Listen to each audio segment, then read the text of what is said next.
Hello students, today we are going to discuss about emulsions in this chapter, that is surface chemistry. So today our topic of discussion is emulsions.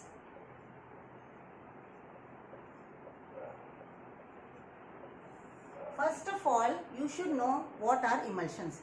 Now emulsions are colloids. Now they are which type of colloid? Where both disperse phase and dispersion medium both are liquid. So when we say definition, emulsion, it is liquid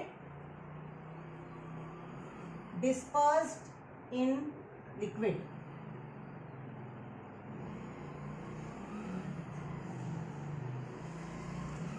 So liquid in liquid dispersions are called as emulsions. Now basically here the liquids which we are choosing, they should be immiscible. That is, two immiscible liquids will result in the formation of emulsion. If you take two miscible liquid, they will be forming the solution. So both the liquids should be immiscible. Just like oil and water, if we take and we shake them vigorously, we will see that oil droplets finally get distributed in water. So in this way we are getting the emulsion. But the same liquid, if you keep it, you will see that the two layers again separate out. So we will see that the formation of emulsion, the process is called as emulsification. So emulsification is the process of formation of emulsion. Now when I am keeping the emulsion for some time, it separates back into two layers. So separation of emulsion back into constituent components, that is the two layers separating out, this process is called as de-emulsification. Just we are writing the word D. D is opposite, de-emulsification. First process is formation of emulsion, second is de-emulsification. Now when we are forming, just now we have said that when you shake oil and water, it does not remain stable. That is, emulsion again disturbs and it separates into two layers.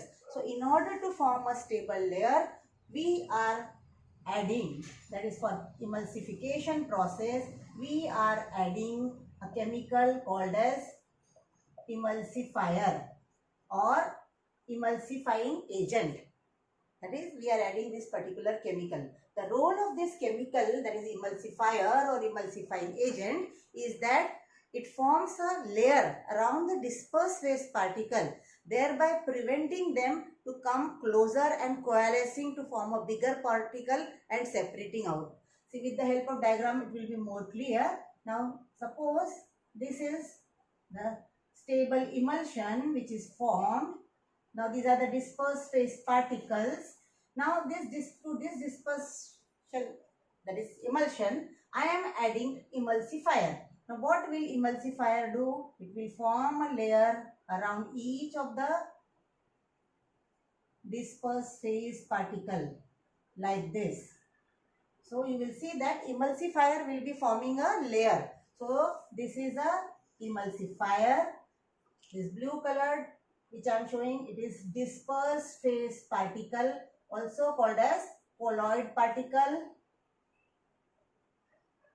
and this is your dispersion medium. Now in this way we see that emulsifier stabilizes the colloid. Now next topic we are going to discuss is classification, that is types. How many types of emulsions are there? So basically you will see there are two types of emulsions. One is water in oil type of emulsion and oil in water type of emulsion. Here water in oil means oil is dispersion medium, water is dispersed phase. Second one, oil in water means water is the dispersion medium, oil is the dispersed phase. Now the moment I write the example, it will be very clear. Water in oil. So base is maximum dispersion minimum oil. The example for this is butter or cream, you can say. Many other examples you can quote, but these are the simple ones. Another, for oil in water, the very easy example is milk. All of you know milk has got fat globules in it. So milk is oil in water type of emulsion. Now, once the emulsion is given, you should know how to identify them. So, test for emulsion, or also called as identification. Identification of emulsion. Now, for this identification or testing the emulsion, there are two very easy and simpler tests. Those simpler tests are, first one is dilution test, and second one is dye test. Now, what do you do in this dilution test? We are adding the water, that is, add water. And if this, when we add water and dilution is possible, nothing happens to your colloid. So when dilution is possible, it is oil in water type of colloid. Just like in milk, you can add as much water you want. So milk is oil in water type of emulsion. If the dilution is not possible, it is water in oil type of emulsion. Very simple. Okay. Another test is dye test. In this test, we are adding a drop of oil soluble dye. Dye means any colored substance which is soluble in oil. A drop of that dye we are adding, shaking it with emulsion, taking a drop of emulsion and observing under the microscope. So this oil soluble dye is added and we are observing it under microscope. Now when we observe under microscope, there are two observations which are possible. You may see droplets colored, or you may see background color. Based on these two types of observation, you can easily say when droplets are colored, your dye was oil soluble. So it means droplets are colored means dispersed phase is oil in nature. So it is what type of emulsion? Oil in water type of emulsion. And another case, it is, suppose your background is colored means background is oily in nature. So it is water in oil type of emulsion. So in this way we can easily tell using either dye test or dilution test the type of emulsion. Now last among in this particular emulsion is application. Now where this emulsion find application? See, the knowledge of emulsion is very important to us.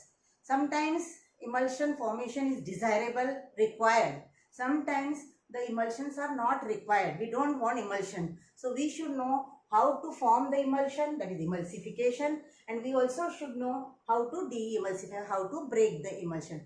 Now, one example I will tell you, that is in petroleum industry. When the petroleum is taken out from the earth crust, so sometimes emulsification takes place. So we don't want that emulsion because petrol containing water is not good for vehicles. So we don't want water in it. So we are adding some chemicals or some reagents such that the emulsion breaks. That is, water separates out and we get petroleum, which can be further processed to get petrol or diesel, whatever is want. So that is the we are de-emulsifying because we are breaking the emulsion. Now in our body also, the digestion of the fats takes place. In all the reactions in our body are in the aqueous system. Now metabolism, everything is taking place in our body in aqueous system, but the fats are non-aqueous. Now how our body is metabolizing those fats? So in our body, during the digestion of the fats, bile is secreted, and this bile emulsifies the fat, which then absorbs. So bile acts as an emulsifier. So in this way, in our body also emulsification is playing important role. We will see that many of the medicines are in the emulsified form, like milk of magnesia. Digene, you know, it is in the emulsion form. Rather it is sole, but many of the other things like cod liver oil, other medicines, they are in the emulsion form. This emulsion also plays important role in cleansing action of the soap, which you have already studied in the previous chapter. So likewise, the knowledge of emulsion is important. So we have seen where it is useful and where we can use the knowledge of emulsions to break the emulsion, or where we want to have emulsion, we will condition it so that emulsion remains stable.